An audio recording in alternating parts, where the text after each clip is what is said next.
il y avait un piano chez la grand-mère et manifestement, je ne m'en rappelle pas, mais manifestement, j'étais intriguée par cet instrument et j'ai réclamé à mes parents d'apprendre le piano. Bonjour Jeannette Berger. Bonjour. Merci d'avoir accepté l'invitation d'Hashtag Studio 3. Alors quand on écoute pour la première fois votre musique, évidemment ce qui frappe c'est la voix. D'où elle vient cette voix soul? Je sais pas, j'ai toujours chanté un petit peu, j'ai essayé de copier un peu des chanteuses, des chanteurs aussi qui m'ont inspirée. Et tant mieux si ce côté soul ressort dans ma voix. Merci beaucoup pour le compliment. Quel chanteur, quelle chanteuse?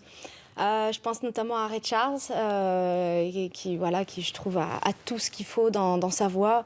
Le jeu de piano, on n'en parle pas. Et puis aussi, plus récemment, vraiment presque tardivement, j'ai découvert Alicia Keys. Et bon, forcément, j'ai adoré un peu tout ce qu'elle fait. Et même dans le propos de ses chansons, de plus en plus, elle va vers des choses vraiment très, très intenses et importantes dans l'heure actuelle. Je l'aime presque de plus en plus avec ses chansons actuelles. Donc la voix, on l'entend aussi dans les gens que vous citez, mais aussi le piano. C'est un élément important de votre histoire. Il est d'ailleurs avec nous là sur le plateau. Vous avez commencé à en jouer toute petite en fait. Exactement, en fait, j'ai commencé la musique par le piano et puis après c'est un peu naturellement que le chant est venu, mais j'ai pas fait de formation en particulier pour le chant, alors que oui, le piano, j'ai suivi des cours pendant une dizaine d'années. Pourquoi le piano vous a attiré? C'était lequel d'ailleurs précisément? Celui de votre grand-mère, c'est ça? Oui, c'est ça. Il y avait un piano chez la grand-mère et manifestement, je ne m'en rappelle pas, mais manifestement, j'étais intriguée par cet instrument et j'ai réclamé à mes parents d'apprendre le piano. Et puis, en fait, je m'y suis tenue et ça m'a passionnée. Et j'ai aussi eu un prof vraiment dans une école de musique vraiment passionné qui m'a transmis ça et qui m'a ouvert en fait un peu toutes les possibilités du piano et d'en faire ce que moi je voulais et peut-être pas seulement, même si c'est grandiose, lire une partition et interpréter un morceau, mais peut-être aller un peu plus loin.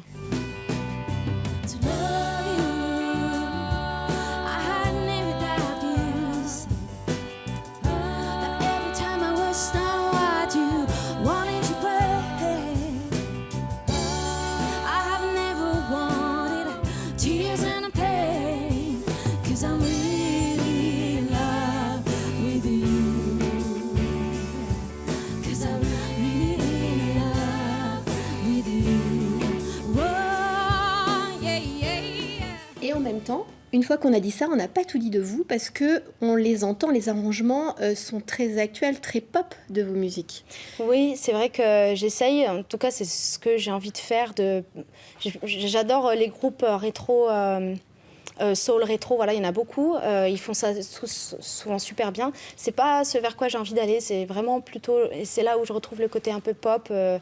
J'espère dans ma musique, c'est vraiment de garder un esprit moderne et faire une musique de notre temps, marquée dans l'instant d'aujourd'hui, quoi. Voilà. Alors en 2018, vous avez sorti votre premier album, Ouais. In My Mind. Exactement. Justement, vous aviez quoi dans l'esprit quand vous l'avez fait? Quelle était votre ligne directrice? Qu'est-ce que vous aviez envie de livrer? Je crois que j'avais envie de mettre à plat, en tout cas, les chansons que j'avais à ce moment-là. C'est beaucoup une opportunité, en fait, d'avoir pu enregistrer cet album. J'étais arrivée à Chamonix quelques années avant d'enregistrer l'album. J'ai écrit de nouvelles chansons en étant là-bas, j'ai rencontré de nouveaux musiciens, etc. Il y a vraiment un renouveau, entre guillemets, qui est arrivé. Et à la fois, je continuais à jouer les anciennes chansons, mais qui n'existaient, entre guillemets, nulle part, quoi. Je les jouais en concert déjà depuis plusieurs années, mais du coup, c'est vraiment cette motivation-là d'arrêter à un instant T les chansons sous leur forme actuelle, de la façon dont je les jouais en fait à ce moment-là. Et côté texte, qu'est-ce que vous aviez envie de dire? Quel était le message? Faut pas se mentir, à peu près toutes les chansons sont des histoires d'amour dans cet album. Mais à la fois, il y a certaines chansons qui sont plus légères et puis il y a notamment des chansons où je les voulais un petit peu power, comme j'aime bien dire, et notamment avec des choristes. Et des voix féminines aussi, le côté un peu femme forte, femme de caractère. Et oui, d'appuyer, peut-être sans aller jusqu'à la place de la femme, etc. Mais ouais, en tout cas, assumer notre rôle et on est là. Et cette chanson-là, elle est pour nous, quoi.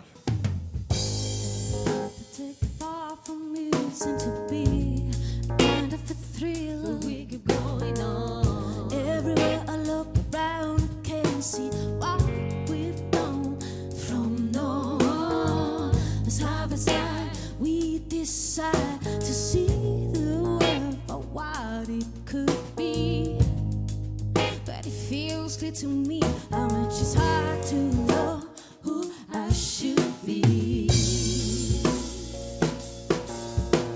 Shine, let me shine.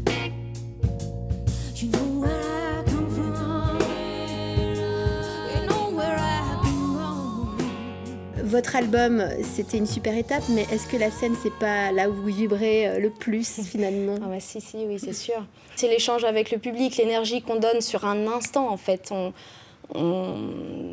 Comment dire, on joue la chanson une fois dans le spectacle et c'est tout. Donc, en fait, il faut transmettre ce qu'on veut transmettre à cet instant-là. Et je trouve ça assez magique quand ça fonctionne.